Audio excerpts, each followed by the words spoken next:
Then Anton will do the sermons, then we get food, they give us food to take away what they've been donated.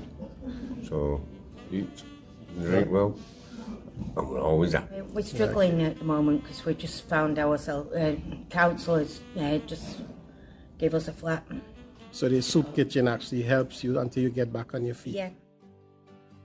Just to hear after we've fed them, for they to come and say thank you, we've enjoyed the meal, that is enough reason to do it. But in order for the soup kitchen to actually run in some kind of order, my husband and I have to go to about 5 cooperative supermarkets where we pick up supplies like foods, perishable items like vegetables and fruits, and we separate them like to like all the vegetables, the different types, bread, cakes and those kind of stuff. We put them together, and then my husband, he starts preparing the cooked meal for them.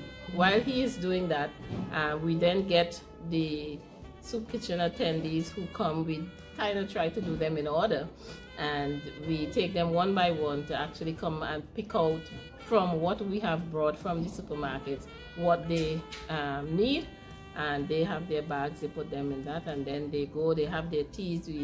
We just have like a tea station where we have tea, decaffeinated coffee and milk and sugar, and they just make their brews, and they have a chat among themselves and wait for what we call the devotion period. It lasts about maybe 10 to 12 minutes, and we talk about God and just down to their level so they can get an introduction of who God is and who Jesus is. So it's not like preaching to them, but they are a part of the devotion as well.